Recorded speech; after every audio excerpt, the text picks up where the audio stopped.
بسم اللہ الرحمن الرحیم۔ ختم نبوت کے دروس کا سلسلہ چل رہا ہے۔ آج آپ حضرات کے سامنے یہ مضمون پیش کرنا ہے کہ لوگ مرزائیوں کے ظاہری اخلاق سے متاثر ہو جاتے ہیں، حالانکہ ان کے اندر اندرونی اخلاق کچھ بھی نہیں ہوتے، اندرونی طور پہ بڑے بد اخلاق ہوتے ہیں۔ آئیے اسی مضمون کو آج پیش کرنا ہے۔ اس سے پہلے آقا صلی اللہ علیہ وسلم کے اونچے اخلاق کا ایک نمونہ آپ حضرات کے سامنے پیش کیا جا رہا ہے۔ حضرت جابر رضی اللہ عنہ کی روایت ہے، فرماتے ہیں رسول اللہ صلی اللہ علیہ وسلم نے ارشاد فرمایا، مثلی و مثل الانبیاء کمثل رجل بنا دارا فاتمها واکملها الا موضع لبنة فجعل الناس يدخلونها ويتعجبون منها ويقولون لولا موضع اللبنة قال رسول اللہ صلی اللہ علیہ وسلم فانا موضع اللبنة جئت فختمت الانبیاء علیہم السلام۔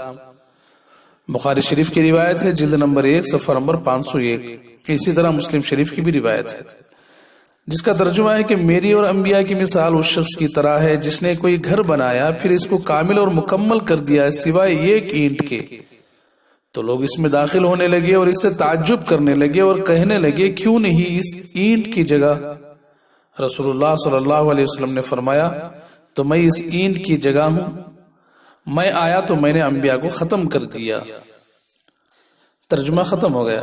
ملاحظہ فرمایا آپ نے کہ دوسرے انبیاء علیہ السلام کو ذکر کرتے وقت نبی کریم صلی اللہ علیہ وسلم میں کس قدر تواضع تھی کہ آپ نے خود کو قصر کی یعنی محل کی ایک اینٹ سے تشبیہ دی۔ دیگر انبیاء کرام کے فضائل کی احادیث یہاں ستہ میں بھی موجود ہیں کہ آپ علیہ السلام نے نہایت ادب سے احترام سے انبیاء علیہ السلام کا ذکر فرمایا ہے، اور اپنا جب نمبر آیا تو اپنے آپ کو ایک محل کی اینٹ سے تشبیہ دی ہے۔ تو یہ تواضع ہے، یہ اونچے اخلاق کا ایک نمونہ ہے نبی علیہ السلام کے۔ آئیے اس قادیانی کی بد اخلاقی کا ایک نمونہ دیکھتے ہیں کہ قادیانی اپنے کردار اور اخلاق میں نہایت بدنام تھا۔ اس کا یہ مطلب نہیں کہ اگر اس کے اخلاق اچھے ہوتے تو نبی ہوتا، کیونکہ نبوت کا دروازہ تو ویسے ہی بند ہے۔ مقصد یہ ہے کہ وہ کوئی شریف آدمی بھی نہیں تھا، ظاہری اعتبار سے بھی اندرونی طور پہ بھی۔ آپ نے دیکھا کہ حضرت نبی کریم صلی اللہ علیہ وسلم سب انبیاء کے سردار ہونے کے باوجود ان کا ذکر ادب سے کرتے تھے اور اسی کی تلقین کرتے تھے، جبکہ قادیانی خود کو سب سے اونچا بتاتا تھا۔ ایک طرف کہتا تھا کہ میں نبی کریم صلی اللہ علیہ وسلم کی ذل ہوں یعنی سایہ ہوں، اصل نبی تو وہ ہیں یعنی نبی علیہ السلام، میں ان کا امتی ہوں۔ ایک طرف تو یہ باتیں تھی، دوسری طرف نبی کریم صلی اللہ علیہ وسلم کو ہلال یعنی ابتدائی چاند اور خود کو بدر یعنی 14ویں رات کے چاند سے تشبیہ دیتا تھا۔ تو آپ اندازہ لگا سکتے ہیں کہ اتنی بڑی ذات آقا صلی اللہ علیہ وسلم کو ابتدائی چاند جو بالکل روشنی میں معمولی سا ہوتا ہے اس کے ساتھ تشبیہ دے رہا ہے، اور خود کا جب نمبر آ رہا ہے تو بدر سے تشبیہ دے رہا ہے جو 14ویں رات کا چاند ہوتا ہے اور خوب روشنی دینے والا ہوتا ہے۔ دیکھا آپ نے اس کی بد اخلاقی۔ نبی کریم صلی اللہ علیہ وسلم نے انبیاء کا احترام کیا کیونکہ آپ سچے تھے۔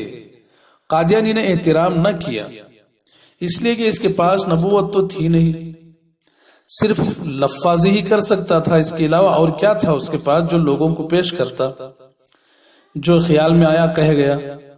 مرزا ایک جگہ لکھتا ہے، اور اسلام ہلال کی طرح شروع ہوا اور مقدر تھا کہ انجام کار آخری زمانے میں بدر یعنی 14ویں کے چاند جیسا ہو جائے خدا تعالیٰ کے حکم سے۔ پس خدا تعالیٰ کی حکمت نے چاہا کہ اسلام اس صدی میں بدر کی شکل اختیار کرے جو شمار کے روز سے بدر کے مشابہ ہو، یعنی 14ویں رات کی تو 14ویں رات کا چاند اور شمار کے اعتبار سے بدر کے مشابہ ہو، یعنی 14ویں صدی کو مراد لے رہا ہے۔ خطبہ الہامیہ صفحہ نمبر 84۔ تو دیکھا اپنی اس کی بد اخلاقی، اپنا نمبر آ رہا ہے تو پھر اونچے اخلاق بلکہ اونچے صفات سے اسے تشبیہ دے رہا ہے، اونچی چیزوں سے اسے تشبیہ دے رہا ہے، اور جب نبی علیہ السلام یا دیگر انبیاء کا ذکر آتا ہے تو معمولی سا ذکر، معمولی سا تذکرہ اور معمولی چیزوں سے تشبیہ، یہ اس کی بد اخلاقی کا ایک نمونہ ہے۔ پھر اور بھی تفصیل ہے، وقتاً فوقتاً اس کے بعد کی قسطوں میں آپ حضرات کے سامنے اس کی بد اخلاقی کا ایک نمونہ پیش کیا جائے گا۔ آج بس اتنا ہی۔ اللہ تعالیٰ سے دعا کریں کہ اللہ تعالیٰ انبیاء علیہ السلام کا احترام اور ان کی تکریم کرنے کی توفیق نصیب فرمائے، بد اخلاقی سے بد کرداری سے بھرپور حفاظت عطا فرمائے۔ وآخر دعوانا ان الحمد للہ رب العالمین.